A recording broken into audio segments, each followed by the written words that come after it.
Hey guys, and today I'm dropping some brand new Shattered Space details. These are things I picked up from my behind closed doors viewing of the DLC at Gamescom. Here's some pics I took at the Bethesda booth to show I'm not lying, as well as info sourced from new interviews. Even if you think you know everything there is to know about Shattered Space, one or two facts here are guaranteed to surprise you. This includes things like the size of the DLC, which sounds bigger than we previously thought, what level you have to be to access it, and what new gameplay mechanics it introduces. Subscribe to the channel and let's go. We'll start with one of my favourite details about the upcoming Starfield DLC, and that is potentially that the Great Serpent is real, or at least we're going to discover much more about this thing. Now, if you didn't know, the splinter faction of humanity called House Va'ruun believe in a massive space serpent with the power to destroy galaxies. This is based on a vision one of the colonists had midway through a grav jump hundreds of years ago.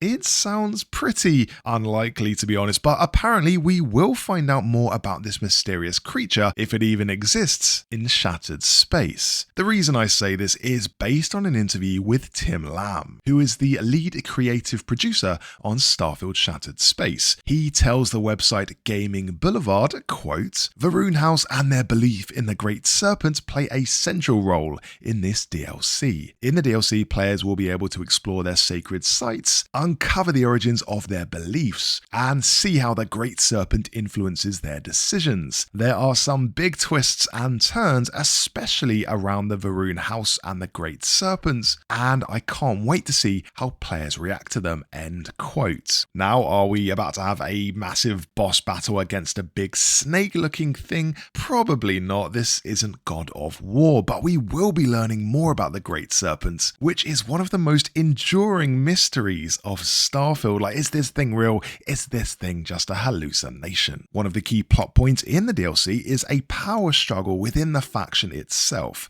There's the side who believes in the Great Serpent and the side who doesn't, and who wants to modernize House Va'ruun. You'll get to decide which side to pick, with your choices determining the future of House Va'ruun. And what I think you'll find during your path on this quest is more info about the Great Serpent, which you can use to inform your decision and make the best choice possible. Next up, how big is Shattered Space? In terms of size, what is the playable area? Well, we know the DLC takes place on the Va'ruun homeworld, which is called Va'ruun Kai, and features a new city called Dazra. But what you may not know is that the playable area stretches beyond this planet. Lamb refers to the playable area as a new sector, saying, quote, "The new sector we've created is pretty substantial. It's not as large as the entire galaxy, obviously, but it's densely packed with content. We focused on making sure that every corner of this new area feels alive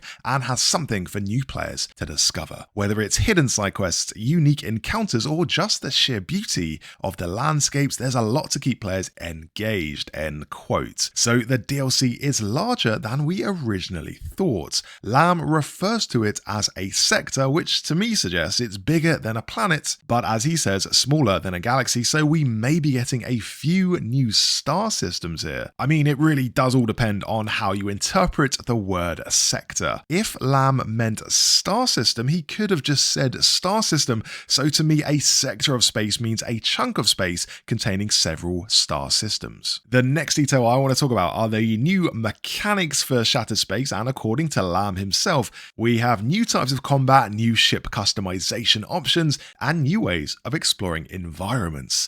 Lamb says, quote, "There are new zero-gravity combat scenarios that really change the dynamics of how you approach fights. It adds a layer of strategy that wasn't there before. We've also introduced new ship customization options, which allow players to really tailor their vessels to their playstyle. And on the exploration front, there are new tools and gadgets that will help players interact with the environment in deeper, more meaningful ways," end quote. Now, Bethesda has shown off nothing of the new ship customization options or the new tools and gadgets, so we can only speculate on what those are going to be. But we have seen snippets of the zero gravity combat scenarios, and here you're sort of floating around pockets of zero G. These are gravitational distortions called vortexes, and these relate back to the big wormhole that's opened up in Dazra. The story goes that Varun scientists were experimenting with grav drive technology, opened up this wormhole accidentally and caused gravity to go all weird. Out came a bunch of horrible extra-dimensional aliens, and these are the new enemies you'll be fighting. Another detail you might not know about the DLC is that you can't access it right from the start. You need to be at the right place in the game because Lamb says, quote, "The DLC is definitely designed with more experienced players in mind. We wanted to make sure that the challenges and the story feel appropriately scaled for those who have already invested time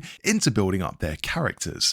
That being said, it's integrated into the main game in a way that feels seamless. Players who are at the right point in their journey will find that this new content fits naturally into the world they're already exploring," end quote. So, from Lamb's words, it seems like you will have to hit a certain level to be able to access this DLC, and as for what level that is, I think I have an idea. This is based on past Bethesda DLCs. With the likes of Skyrim's Dragonborn DLC and Dawnguard, they don't trigger until you're about level 10. For instance, when you reach level 10, you'll start hearing rumours about the Dawnguard from guards in major cities. You would then go up and speak to one of these guards and they would mark your map to guide you to Fort Dawnguard. With the Dragonborn Skyrim DLC, you can actually head to the new location right away, but I believe to actually start the quest, you have to first be acknowledged as the Dragonborn. With this said, Starfield Shattered Space won't force you to have sunk hours into the Starfield story. After all, Bethesda wants to maximize its potential customers, so the level requirement really isn't going to be massive. You won't have to have finished the game and gone through the Unity, for example, because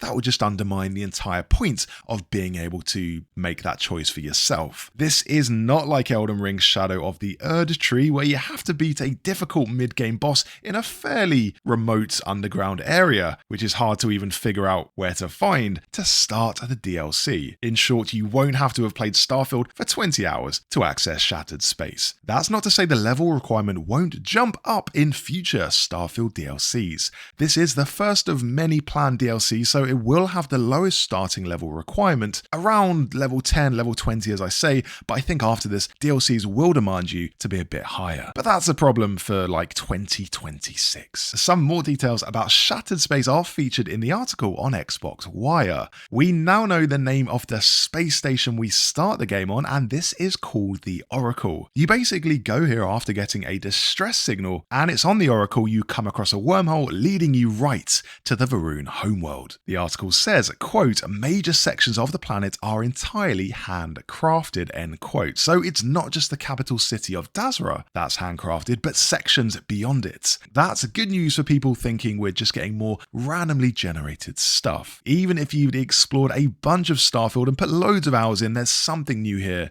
you've never seen before. Elsewhere in the article, it mentions the new weapons and equipment. One of these is a vortex grenade, which appears to harness anti-gravity power in a devastating explosion. Although it will have to be different to the anti-gravity powers we already have in the main game. One of these suspends enemies and objects in mid-air, and another one pulls enemies and objects towards it. So I don't really know what a vortex grenade can do that's any different to this. Maybe it suspends enemies in the air, then blows them up. Who knows? Anyway, that's about going to do it for this video. Shattered Space comes out on September 30th for Xbox and PC. And how do you buy this DLC? Well, you will have to buy the main game to access it. This is not a standalone piece of DLC, but if you've got Starfield on Game Pass, that definitely counts. And the excitement levels are high for this one. I'm looking forward to some actual new content for this game, official content, not just mods. So let's see what happens. Thanks for watching.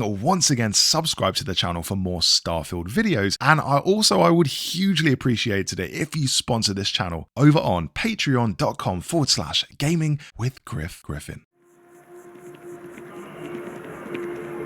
Hey, the city put out a bulletin. They want everyone in town on the lookout for leeches. Spread the word. Have a good one. This place always surprises me. Hello there.